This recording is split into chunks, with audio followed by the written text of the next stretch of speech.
الله الرحمن الرحيم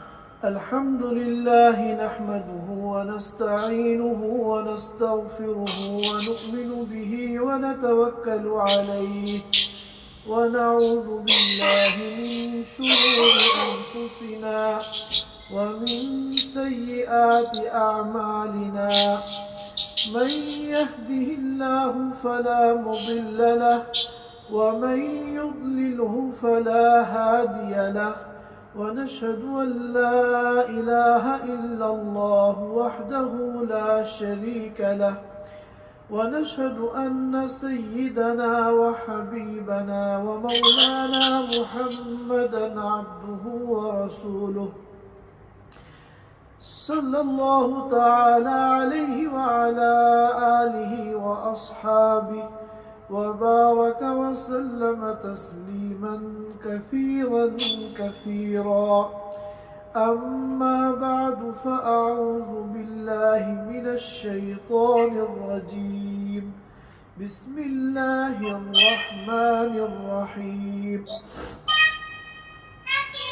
اقرأ باسم ربك الذي خلق خلق الإنسان من علق اقرأ وربك الأكرم الذي علم بالقلم علم الإنسان ما لم يعلم صدق الله العظيم حضرات سامعین کرام، آج ہماری گفتگو کا موضوع سورۃ العلق کی تفسیر ہے۔ یہ سورت مکیہ ہے اور اس میں کسی قسم کا کوئی شک اور کوئی اختلاف نہیں ہے۔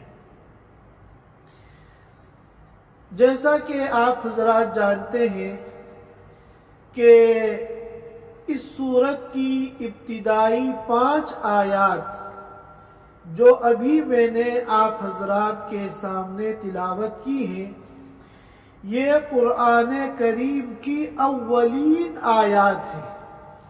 سب سے پہلی مرتبہ اللہ کے رسول صلی اللہ علیہ وسلم پر جب وحی نازل ہوئی تھی تو یہی 5 قرآن کی آیتیں نازل ہوئی تھی۔ گرچہ یہاں اور بھی اقوال ہیں، کسی نے سورۃ المدثر کو کہا ہے، کسی نے سورۃ الفاتحہ کو بھی کہا ہے، لیکن مشہور قول اور راجح قول اور تقریباً جس قول پر امت کی اکثریت کا اتفاق ہے وہ یہی قول ہے کہ قرآن کی نزول کے اعتبار سے سب سے پہلی جو آیتیں ہیں وہ سورۃ العلق کی یہی 5 آیتیں ہیں۔ یہاں تک کہ امام بخاری رحمۃ اللہ علیہ نے صحیح البخاری کے شروع میں جو سب سے پہلا عنوان قائم کیا اور سب سے پہلا باب قائم کیا، باب کیف کان بدء الوحی الی رسول اللہ صلی اللہ علیہ وسلم وقول اللہ عز وجل انا اوحینا الیک کما اوحینا الی نوح والنبیین من بعدہ، کہ سب سے پہلے باب میں جو عنوان قائم کیا کہ اللہ کے رسول صلی اللہ علیہ وسلم پر وحی کی ابتدا کیسے ہوئی، اس باب میں انہوں نے سورۃ العلق کی نزول والی جو حضرت عائشہ رضی اللہ تعالی عنہا کی روایت ہے اس روایت کو نقل فرمایا۔ معلوم ہوا کہ امام بخاری کے نزدیک بھی سب سے پہلے قرآن کی جو آیتیں نازل ہوئی ہیں وہ سورۃ العلق کی یہی آیتیں ہیں۔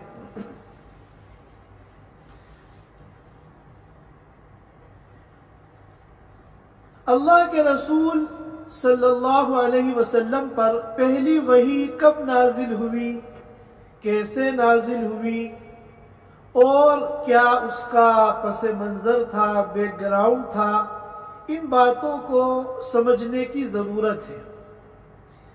اس سلسلے میں ایک روایت ہے حضرت عائشہ رضی اللہ تعالی عنہا کی، جس کو امام بخاری نے بھی نقل کیا ہے، امام مسلم نے بھی نقل کیا ہے، جس میں تفصیل سے ان حالات کو، ان واقعات کو بیان کیا ہے جو اس موقع پر پیش آئے۔ ظاہر ہے کہ حضرت عائشہ رضی اللہ تعالی عنہا جو اس موقع کی باتیں بیان کر رہی ہیں، یہ ان کا اپنا مشاہدہ نہیں ہے، بلکہ یقیناً انہوں نے اللہ کے رسول صلی اللہ علیہ وسلم سے سنی ہے، کیونکہ حضرت عائشہ رضی اللہ تعالی عنہا بڑی عالمہ تھی اور اللہ کے رسول صلی اللہ علیہ وسلم سے وہ علمی سوالات کرتی تھی۔ چنانچہ احادیث مبارکہ میں ایک بہت بڑا ذخیرہ ہے ان احادیث کا جو حضرت عائشہ رضی اللہ تعالی عنہا نے روایت کی ہیں، اور یہ تمام واقعات ان کا اپنا ذاتی مشاہدہ نہیں ہو سکتے، کیونکہ نزول وحی کی جب ابتدا ہوئی تھی اور سورۃ العلق کی یہ آیتیں نازل ہوئی تھی، اس کے تقریباً 3-4 سال کے بعد حضرت عائشہ رضی اللہ تعالی عنہ پیدا ہوئی ہیں۔ ہجرت سے 7 سال پہلے حضرت عائشہ رضی اللہ تعالی عنہ کی ولادت ہوئی ہے، اور اس سے تقریباً 3-4 سال پہلے یہ واقعہ پیش آیا ہے۔ چنانچہ حضرت عائشہ رضی اللہ تعالی عنہ فرماتی ہیں کہ پہلے آپ صلی اللہ علیہ وسلم کو سچے خواب نظر آنے شروع ہوئے، سچے خوابوں کا ایک سلسلہ شروع ہوا۔ آپ رات میں خواب دیکھتے اور اگلے دن وہ واقعہ سامنے پیش آ جاتا، جو رات میں آپ دیکھتے اگلے دن وہی نظر آ جاتا۔ ایسے سچے خواب جو صبح صادق کی طرح بالکل واضح ہوتے، کلیئر ہوتے، کسی قسم کی تعبیر کی، تاویل کی کوئی ضرورت پیش نہیں آتی۔ اور یہ سلسلہ بعض روایتوں سے معلوم ہوتا ہے کہ تقریباً 6 مہینے تک جاری رہا، کیونکہ پہلی وحی نازل ہوئی ہے رمضان کے مہینے میں، اور ان سچے خوابوں کا جو سلسلہ شروع ہوا تھا وہ ماہ ربیع الاول میں، ربیع الاول، ربیع الثانی، جمادی الاولی، جمادی الثانیہ، رجب اور شعبان، 6 مہینے تک یہ سچے خوابوں کا سلسلہ جاری رہا۔ پھر فرماتی ہیں حضرت عائشہ رضی اللہ تعالی عنہ کہ آپ کو لوگوں سے ملنے جلنے میں، لوگوں کے ساتھ اختلاط میں، لوگوں کے ساتھ اٹھنے بیٹھنے میں الجھن ہونے لگی، اور تنہائی میں رہنا اور خلوت میں رہنا یہ آپ کو اچھا لگنے لگا۔ چنانچہ آپ تنہائی کو حاصل کرنے کے لیے، خلوت کو حاصل کرنے کے لیے آپ مکے کی آبادی سے نکل کر غار حرا میں تشریف لے جاتے، اور کئی دن آپ غار حرا میں رہتے۔ یہ غار حرا کہاں ہے؟ مکہ مکرمہ کا جو قبرستان ہے جنت المعلی، اس سے کچھ فاصلے پر ایک پہاڑی سلسلہ شروع ہوتا ہے جس کا نام ہے جبل نور۔ جبل نور کے اندر یہ ایک غار ہے جس کو غار حرا کہتے ہیں۔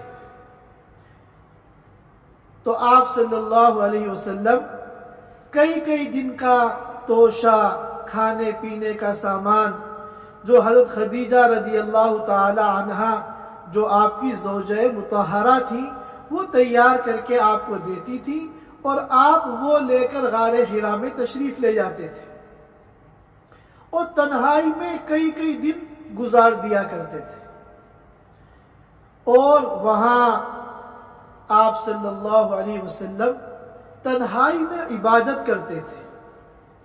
حدیث میں آتا ہے حضرت عائشہ رضی اللہ تعالی عنہا فرماتی ہیں یتحنث، تحنث کے کیا معنی ہے؟ تحنث بنا ہے حنث سے، اور حنثن کے معنی آتے ہیں گناہ۔ چنانچہ سورۃ الواقعہ میں ہے وَكَانُوا يُصِرُّونَ عَلَى الْحِنثِ الْعَظِيمِ کہ وہ ایک بڑے گناہ پر اصرار کرتے تھے۔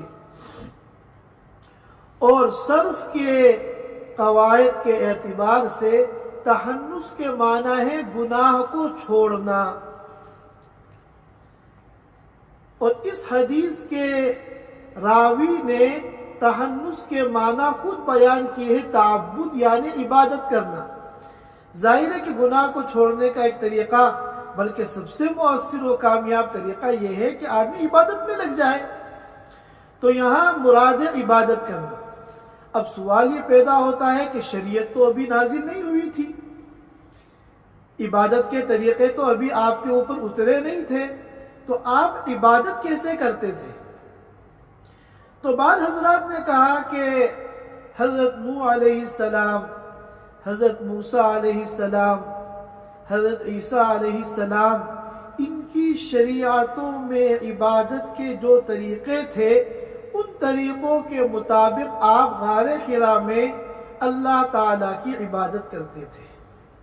لیکن بعض حضرات کا کہنا ہے کہ چونکہ آپ صلی اللہ علیہ وسلم پڑھے لکھے نہیں تھے، لکھنا اور پڑھنا آپ نے کسی سے نہیں سیکھا تھا، لہذا یہ بعید ہے کہ آپ کو سابقہ امتوں کے عبادت کے طریقے معلوم ہو اور ان طریقوں کے مطابق آپ اللہ تعالیٰ کی عبادت کرتے ہوں، یہ بظاہر بعید معلوم ہوتا ہے۔ لہذا سمجھ میں یہ آتا ہے کہ یہاں عبادت کے معنی ہے تفکر۔ آپ تنہائی میں اللہ کی ذات کے بارے میں سوچتے تھے، اپنے خالق کے بارے میں، اپنے مالک کے بارے میں، اپنے رازق کے بارے میں آپ تفکر کرتے تھے، غور و فکر کرتے تھے۔ یہ عبادت کا مفہوم ہے۔ بہرکیف آپ نے غار حرا میں کتنا عرصہ تنہائی میں جا کر اللہ کی عبادت کی، اس سلسلے میں بھی روایات مختلف ہیں، اور سب سے راجح قول یہ ہے کہ تقریباً 1 مہینہ، رمضان کا پورا مہینہ آپ نے اسی طرح وہاں خلوت میں عبادت کی۔ 1 مہینے سے زیادہ کی مدت کسی روایت میں نہیں ہے۔ چنانچہ ایک موقع پر آپ غار حرا میں تنہائی میں اللہ کی عبادت کر رہے تھے، اللہ کی ذات اور اللہ کی صفات کے بارے میں سوچ رہے تھے کہ حضرت جبریل امین ایک انسان کی شکل میں تشریف لائے۔ یہ کون سی تاریخ تھی؟ اس میں کوئی شک نہیں کہ رمضان کا مہینہ تھا، اور اس میں بھی کوئی شک نہیں کہ آخر عشرہ تھا، لیکن یہ کون سی رات ہے؟ اس میں بھی سب کا اتفاق ہے کہ شب قدر تھی۔ تو بعض لوگوں نے تو 27ویں شب کہہ دیا، کیونکہ عام طور پہ ذہنوں میں یہ بیٹھا ہوا ہے کہ 27ویں شب ہی شب قدر ہوتی ہے۔ بعض نے کہا کہ 25ویں شب تھی، 24 کا بھی قول ہے، اور بعض حضرات کی رائے یہ ہے کہ 21ویں شب ہے، وہ 21ویں شب تھی رمضان کی۔ اور صاحب الرحیق المختوم نے اسی قول کو ایک لمبی ریسرچ کے بعد، لمبی تحقیق کے بعد اسی کو ثابت کیا ہے۔ کیوں؟ اس لیے کہ ایک صحیح روایت سے اتنا معلوم ہوتا ہے کہ پیر کا دن تھا۔ اب انہوں نے علم فلکیات کے اعتبار سے جب حساب لگایا اس سال کے اخیر عشرے کے پیر کے دن کا، تو اس حساب سے وہ 21ویں شب بنتی ہے۔ یہی وجہ ہے کہ رمضان میں جب اس موضوع پہ گفتگو ہوئی تھی تو میں نے 21ویں شب کا تذکرہ کیا تھا۔ بہرکیف رمضان کا مہینہ تھا اور آخر عشرہ تھا کہ جبریل امین ایک انسان کی شکل میں تشریف لائے اور آپ سے فرمایا اقرأ، پڑھو۔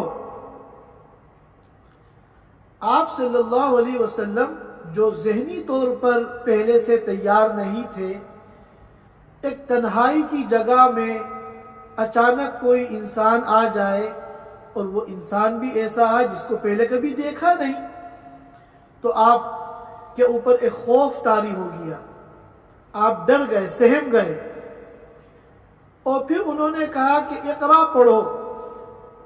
آپ نے فرمایا ما انا بقاری، مجھے پڑھنا نہیں آتا، کیونکہ آپ صلی اللہ علیہ وسلم کو لکھنا اور پڑھنا نہیں آتا تھا، جس کو عربی زبان میں کہتے ہیں امی، ان پڑھ، ہم اردو میں کہہ دیتے ہیں۔ تو دیکھیے دو چیزیں الگ الگ ہیں۔ عام انسان کو اگر لکھنا اور پڑھنا نہیں آتا تو عام طور پہ وہ جاہل ہوتا ہے، کیونکہ علم حاصل کرنے کے لیے بنیادی چیز یہ ہے کہ لکھنا پڑھنا آئے۔ چنانچہ بچوں کی جب تعلیم کا سلسلہ شروع ہوتا ہے، چاہے وہ کوئی بھی تعلیم ہو، دینی تعلیم ہو، دنیاوی تعلیم ہو، تو سب سے پہلے بچوں کو لکھنا پڑھنا سکھاتے ہیں۔ لیکن اللہ تعالی نے اللہ کے رسول صلی اللہ علیہ وسلم کو وہ مقام عطا فرمایا تھا کہ امی ہونے کے باوجود آپ علم کا سمندر تھے، آپ علم کا پہاڑ تھے۔ ساری دنیا کے علماء کا علم ترازو کے ایک پلڑے میں رکھ دیا جائے، اور رسول اللہ صلی اللہ علیہ وسلم کا علم ترازو کے دوسرے پلڑے میں رکھ دیا جائے، خدا پاک کی قسم یہ جھک جائے گا۔ تو اگر ان پڑھ کسی عام انسان کو کہا جائے تو یہ تنقیص ہوتی ہے،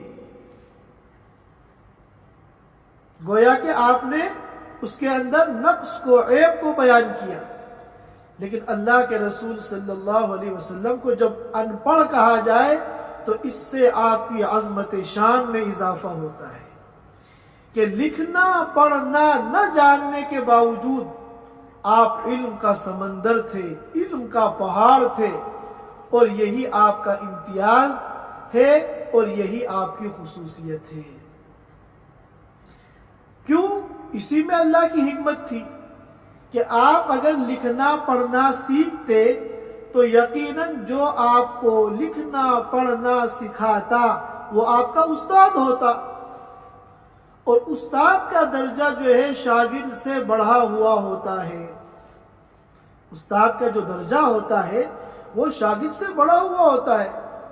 چنانچہ شاگرد کسی بھی مقام پر پہنچ جائے، اپنے کو اپنے استاد سے زیادہ قابل احترام نہیں سمجھتا۔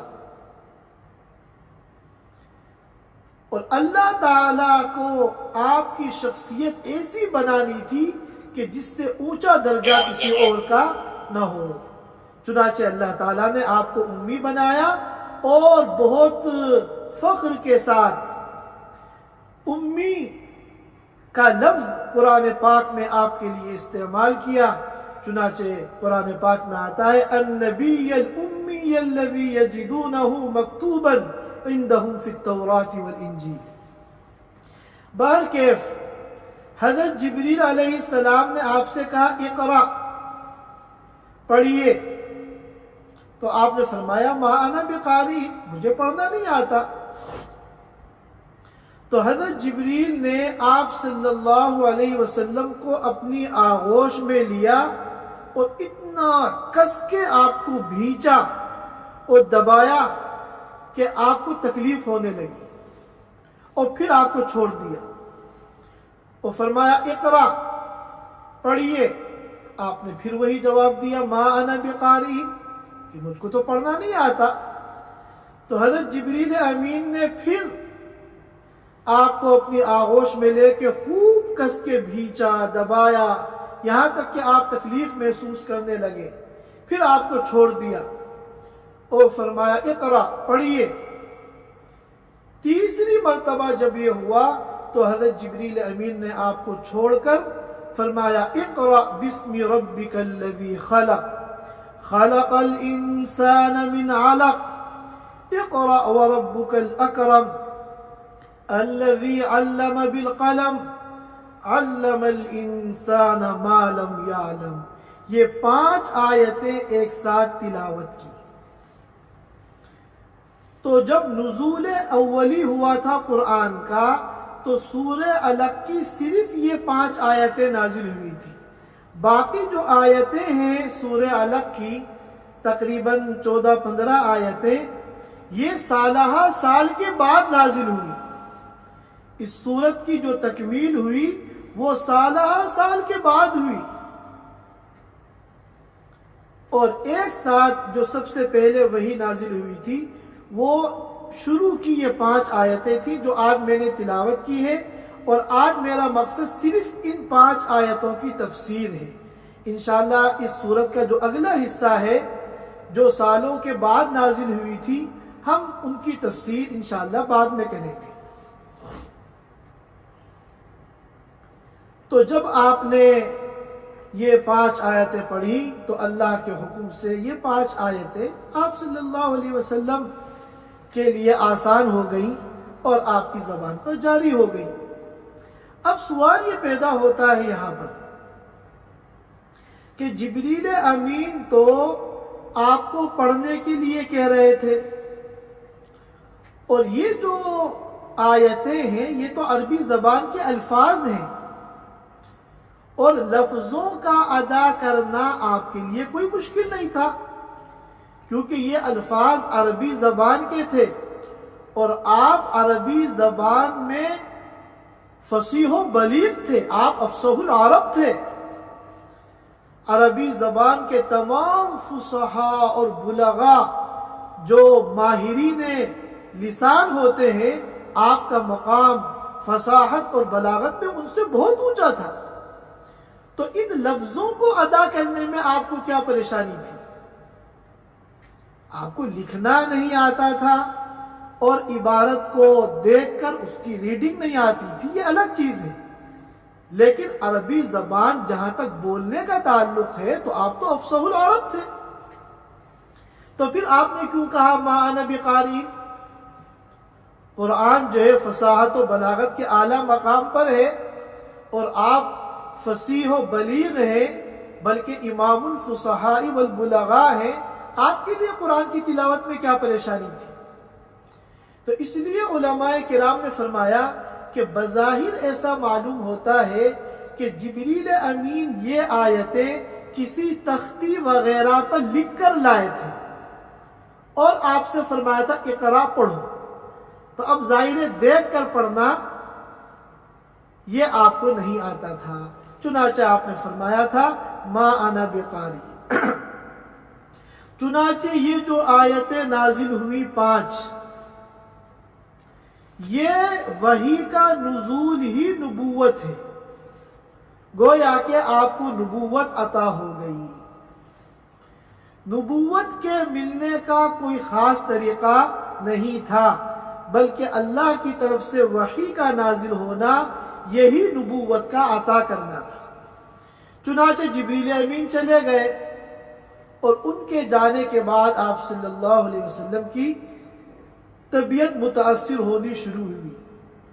آپ غار حرا سے نکلے اور گھر میں حضرت خدیجہ رضی اللہ تعالی عنہا کے پاس آئے اور آپ کو اوپر کپ کپی طاری تھی، آپ کو ٹھنڈ لگ رہی تھی اور بخار چڑھ رہا تھا. آپ نے حضرت خدیجہ سے کہا زملونی زملونی، مجھے کچھ اڑاؤ، مجھے چادر وغیرہ اڑاؤ، مجھے ٹھنڈ لگ رہی ہے. چنانچہ حضرت خدیجہ رضی اللہ تعالی عنہا نے آپ کی اس وقت خدمت کی اور آپ کو جو ہے چادر وغیرہ اڑائی. تھوڑی دیر میں جب آپ پرسکون ہوئے تو آپ نے حضرت خدیجہ کو پورا واقعہ جو غار حرا کے اندر پیش آیا تھا بیان کیا اور یہ کہا کہ مجھے اپنی جان کا ڈر ہے، مجھے اپنی جان کا ڈر ہے. حضرت خدیجہ رضی اللہ تعالیٰ عنہ نے فرمایا اور ان کو آپ کو تسلی دی کہ اللہ آپ کو کبھی ناکام نہیں کرے گا، آپ کو رسوا نہیں کرے گا. کیوں؟ اس لیے کہ آپ تو بڑی اچھی صفات کے حامل ہیں. آپ صلہ رحمی کرتے ہیں، آپ کمزوروں کی مدد کرتے ہیں، آپ بے روزگار کو روزگار سے جوڑتے ہیں، آپ مہمان نوازی کرتے ہیں. جس انسان کے اندر اتنی اچھی اچھی صفات ہوں وہ اللہ کی رحمت کا تو مستحق ہو سکتا ہے مگر اللہ کے غضب کا مستحق نہیں ہو سکتا۔ اور پھر حضرت خدیجہ رضی اللہ تعالی عنہ چونکہ سمجھ میں ان کے بھی کچھ نہیں آیا کہ یہ کیا ہوا، حضرت خدیجہ رضی اللہ تعالی عنہ آپ کو لے کر ورقہ بن نوفل کے پاس گئی۔ یہ ورقہ بن نوفل کون ہے؟ یہ حضرت خدیجہ رضی اللہ تعالی عنہ کے چچا زاد بھائی تھے، اور انہوں نے شرک کی زندگی چھوڑ کر نصرانیت کو اختیار کر لیا تھا۔ یہ نصرانی یعنی کرسچن بن گئے تھے، اور اس زمانے میں یعنی اسلام کے آنے سے پہلے جو دین حق تھا اس دنیا کے اندر وہ یہی نصرانیت تھا۔ چنانچہ انہوں نے دین حق قبول کر لیا تھا، اور وہ عربی زبان تو ان کی مادری زبان تھی، وہ عبرانی زبان کے بھی ماہر تھے، عبرانی زبان میں وہ آسمانی کتابیں لکھتے تھے، لیکن وہ اتنے بوڑھے ہو چکے تھے کہ ان کی آنکھوں کی بینائی بھی ختم ہو چکی تھی، وہ نابینا ہو گئے تھے، اندھے ہو گئے تھے۔ حضرت خدیجہ رضی اللہ تعالی عنہ اپنے ان چچا زاد بھائی ورقہ بن نوفل کے پاس آپ کو لے گئیں اور ان سے کہا کہ اپنے بھتیجے کی آپ بات سنیے، دیکھیے آپ سے یہ کیا بتاتا ہے۔ چنانچہ آپ صلی اللہ علیہ وسلم نے پورا واقعہ جو غار حرا میں پیش آیا وہ ورقہ بن نوفل کو سنایا۔ ورقہ بن نوفل چونکہ وہ آسمانی کتابوں کے عالم تھے، وہ پوری بات سمجھ گئے، اور انہوں نے کہا کہ خدا کی قسم یہ وہی فرشتہ ہے جو حضرت موسیٰ علیہ السلام پر وحی لے کر آیا تھا۔ اور پھر کہنے لگے کہ جس وقت تمہاری قوم تمہاری مخالفت کرے گی اور تم کو تمہارے شہر سے نکالے گی، کاش اس وقت میں زندہ ہوتا اور صحت مند ہوتا تو بھرپور میں تمہاری مدد کرتا اور میں تمہارا ساتھ دیتا۔ تو آپ صلی اللہ علیہ وسلم نے بڑے تعجب سے کہا کیا میری قوم مجھے نکال دے گی؟ تو انہوں نے کہا کہ ہاں، اور یہ کوئی تعجب کی بات نہیں ہے، ہر وہ شخص جس کو یہ نبوت ملتی ہے، یہ ذمہ داری ملتی ہے، اس کی قوم اس کی مخالف ہو جاتی ہے، لہذا تم کو بھی اس روایت کے مطابق اپنی قوم کی مخالفت کا سامنا کرنا پڑے گا۔ چنانچہ آپ صلی اللہ علیہ وسلم وہاں سے تشریف لے آئے، اور یہ قرآن پاک کی پہلی مرتبہ جو وحی نازل ہوئی تھی یہ اس کا پورا واقعہ ہے اور پس منظر ہے جو امام بخاری نے اپنے پہلے باب کے اندر نقل فرمایا ہے۔ اب ہم اس کا جو ہے ترجمہ سن لیتے ہیں، اور ان آیتوں کو جو مفہوم ہے ہم ان کو سمجھنے کی کوشش کرتے ہیں۔ اللہ تعالیٰ فرماتے ہیں اقرأ بسم ربک الذی خلق، اے نبی پڑھیے اپنے اس رب کے نام سے جس نے پیدا کیا۔ کس کو پیدا کیا؟ تمام مخلوقات کو، تمام کائنات کو پیدا کیا۔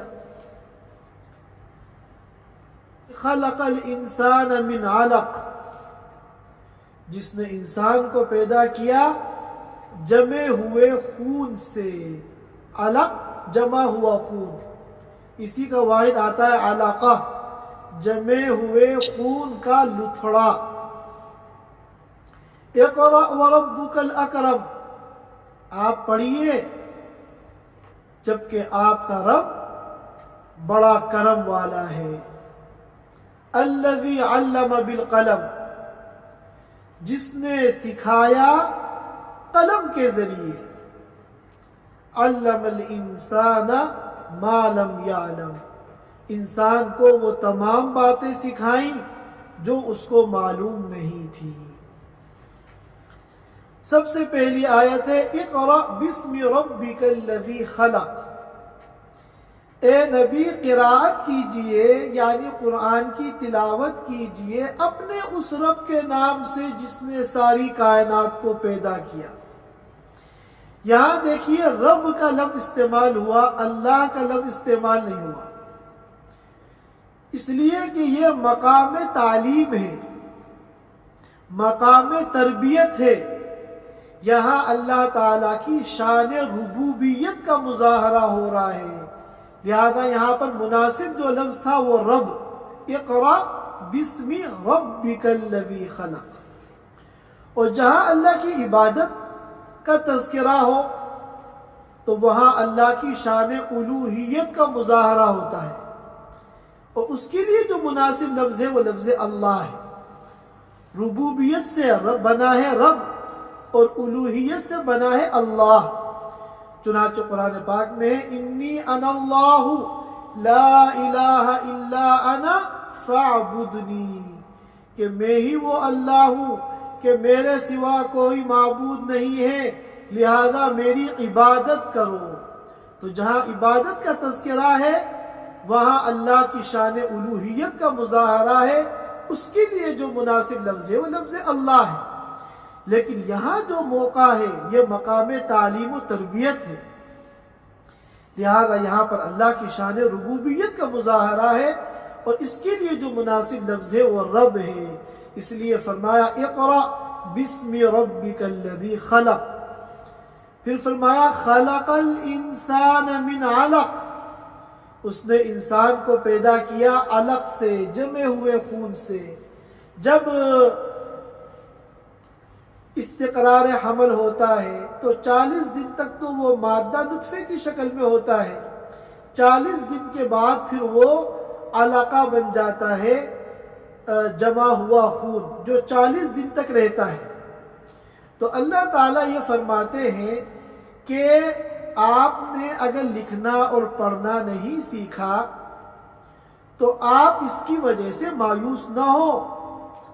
قرآن آپ کو پڑھانا اور قرآن کے علوم کا آپ کو عالم بنانا اور علم کے اعتبار سے ساری انسانیت سے اونچا مقام آپ کو عطا کرنا، یہ ہمارے لیے کوئی مشکل کام نہیں ہے۔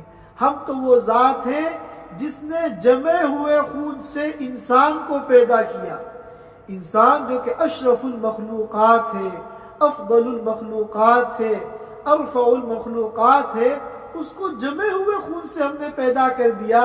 جب ہماری قدرت اتنی بڑی ہے تو آپ کو امی ہونے کے باوجود پڑھانا اور علوم نبوت کا حامل بنانا یہ ہمارے لیے کوئی مشکل کام نہیں ہے۔ پھر فرمایا اقرأ وربک الاکرم، یہ دوسری مرتبہ لفظ اقرأ آیا ہے۔ پہلے ابتدائی میں آیا اقرأ بسم ربک الذی خلق، پھر تیسری آیت میں دوبارہ آیا اقرأ وربک الاکرم۔ تو یہ دوسری مرتبہ کیوں آیا؟ بعض لوگوں نے تو فرمایا کہ تاکید کے لیے آیا۔ ہم بھی جب گفتگو میں کسی بات کو کنفرم کرنا چاہتے ہیں اور مؤکد کرنا چاہتے ہیں تو ایک لفظ کو کئی مرتبہ کہتے ہیں، تو تکرار لفظ سے تاکید پیدا ہوتی ہے۔ اور بعض نے کہا کہ نہیں، پہلا جو اقرا ہے اس سے مراد ہے آپ کا خود تلاوت کرنا، اور دوسرا جو اقرا ہے یہاں مراد ہے دعوت و تبلیغ کے لیے قرات کرنا، یعنی قرآن کو پڑھ کر دوسروں کو سنانا۔ وَرَبُّكَ الْأَكْرَمُ، اور یہ قرآن کا پڑھنا اور پڑھ کے دوسروں کو سنانا اور قرآن کے معانی اور مفاہیم کو سمجھنا، یہ ہمارا کام ہے۔ ہم آپ کے امی ہونے کے باوجود یہ سب آپ کو سکھائیں گے۔ وَرَبُّكَ الْأَكْرَمُ، آپ کا رب جو ہے بڑا کرم والا ہے۔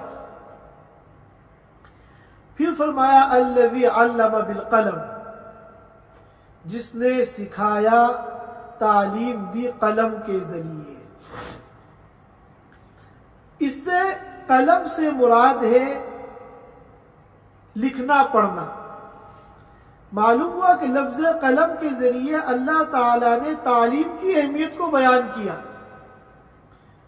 اور کب بیان کیا؟ سب سے پہلی وحی میں اللہ تعالیٰ نے لفظ قلم کو بیان کر کے تعلیم کی اہمیت کو بیان کیا، کیونکہ تعلیم ہی وہ چیز ہے جو انسان کو انسان بناتی ہے۔ تعلیم اگر نہ ہو تو انسان اور جانور میں فرق کرنا مشکل ہو جاتا ہے، بلکہ بعض مرتبہ تو اگر تعلیم نہیں ہے اور جہالت ہے تو انسان ایسی حرکتیں کرتا ہے کہ جانوروں سے بھی بدتر بن جاتا ہے۔ تو اللہ تعالیٰ نے قلم کی اہمیت کو بیان کیا، اور قلم کی اہمیت کا اندازہ آپ اس سے بھی لگا سکتے ہیں کہ عبادہ بن صامت رضی اللہ تعالیٰ عنہ کی روایت ہے، جس کو امام ابو داود نے نقل کیا ہے۔ اللہ کے رسول صلی اللہ علیہ وسلم نے فرمایا، اول ما خلق اللہ القلم، سب سے پہلے تمام مخلوقات میں اللہ نے جس چیز کو پیدا کیا وہ قلم ہے۔ اور ایک روایت میں آتا ہے کہ صرف 4 چیزیں ایسی ہیں جن کو اللہ نے اپنے ہاتھ سے پیدا کیا، اور ان 4 کے علاوہ جتنی بھی اللہ کی مخلوقات ہیں تو وہ پیدا ہوئی ہے کن فیکون کے نظام کے تحت، کہ اللہ نے کہہ دیا کن ہو جا اور وہ چیز وجود میں آ گئی۔ لیکن 4 چیزیں ایسی ہیں جن کو اللہ نے اپنے ہاتھ سے پیدا کیا ہے، لفظ کن کے ذریعے نہیں بلکہ اپنے ہاتھ سے پیدا کیا ہے۔ اور وہ 4 چیزیں کیا ہیں؟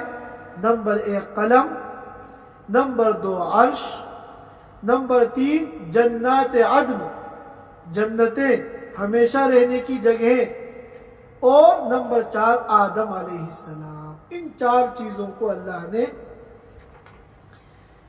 اپنے ہاتھ سے پیدا فرمایا۔ تو اس سے معلوم ہوا کہ قلم جو ہے ایک غیر معمولی چیز ہے، اور قلم کی اہمیت یہ دلالت کرتی ہے تعلیم کی اہمیت پر۔ انسان جو ترقی کرتا ہے وہ قلم کے ذریعے ترقی کرتا ہے۔ اسی لیے فارسی شاعر نے کہا، قلم گویت کے منشا ہے جہانم، قلم گویت کے منشا ہے جہانم، قلم کشرا بدولت می رسانم۔ قلم کہتا ہے کہ دنیا کا بادشاہ تو میں ہوں، اور قلم چلانے والے کو حکومت تک، بادشاہت تک میں پہنچاتا ہوں۔ چنانچہ بڑے بڑی جو وزارتیں ہوتی ہیں، عہدے ہوتے ہیں، منصب ہوتے ہیں، انہیں کیا کہتے ہیں؟ قلمدان، کہ فلاں قلمدان اس کے پاس ہے۔ تو معلوم ہوا کہ قلم جو ہے ایک انتہائی عظیم الشان چیز ہے، اور یہ آلہ اور ذریعہ ہے تعلیم کا۔ لہذا اس سے معلوم ہوا کہ تعلیم جو ہے وہ انسانیت کے لیے انتہائی ضروری ہے۔ محدثین کرام نے فرمایا کہ قلم کی 3 قسمیں ہیں۔ ایک تو وہ قلم ہے جو اللہ نے سب سے پہلے پیدا کیا تھا اور لوح محفوظ میں تقدیر کو لکھا تھا، اور دوسرا وہ قلم ہے جو فرشتوں کے پاس ہے، جس سے فرشتے انسان کی پوری زندگی کی تقدیر اور اسی طرح سالانہ تقدیر لکھتے ہیں۔ اور تیسرا وہ قلم ہے جو ہم لوگوں کے پاس ہوتا ہے، انسانوں کے پاس ہوتا ہے، انسان استعمال کرتے ہیں۔ علم الانسان ما لم یعلم، 5ویں آیت ہے، علم الانسان ما لم یعلم۔ اللہ تعالیٰ نے انسان کو وہ چیز سکھائی جو اس کو معلوم نہیں تھی۔ یہاں انسان سے کیا مراد ہے؟ اس سلسلے میں 3 قول ہیں۔ ایک بعض محدثین تو فرماتے ہیں کہ یہاں انسان سے مراد ہے آدم علیہ السلام، اور اشارہ ہے قرآن کی اس آیت کی طرف، وَعَلَّمَ آدَمَ الْأَسْمَاءَ كُلَّهَا۔ اللہ تعالیٰ نے آدم علیہ السلام کو پیدا کرنے کے بعد کیا فرمایا؟ وَعَلَّمَ آدَمَ الْأَسْمَاءَ كُلَّهَا، آدم علیہ السلام کو تمام چیزوں کے نام سکھائے۔ اور بعض حضرات فرماتے ہیں کہ انسان سے مراد ہے آپ صلی اللہ علیہ وسلم کی ذات، اور اشارہ ہے اس آیت کریمہ کی طرف، وَعَلَّمَكَ مَا لَمْ تَكُنْ تَعْلَمُ۔ اے نبی، اللہ نے آپ کو تعلیم دی اور سکھائی وہ چیز جو آپ نہیں جانتے تھے۔ اور تیسرا قول یہ کہ انسان سے مراد تمام انسان ہیں۔ چنانچہ انسانوں کے پاس جتنی بھی معلومات ہیں، چاہے وہ دین کی معلومات ہوں، چاہے وہ دنیا کی معلومات ہوں، چاہے وہ سائنس کی معلومات ہوں، چاہے وہ ٹیکنالوجی سے متعلق معلومات ہوں، یہ تمام معلومات جو انسان کو عطا کی ہیں وہ اللہ تعالیٰ نے عطا کی ہیں۔ یہ چند باتیں تھیں جو ان 5 آیتوں کے متعلق عرض کرنی تھی۔ انشاءاللہ آئندہ کی مجلس میں ما بقیہ جو اس سورت کی آیتیں ہیں اس پر ہم لوگ گفتگو کریں گے۔ اللہ تعالی ہم سب کو علم و عمل کی توفیق عطا فرمائے۔ وآخر دعوانا ان الحمدللہ رب العالمین۔ Thanks for watching. Don't forget to like, comment, share and subscribe to Al Wahid channel.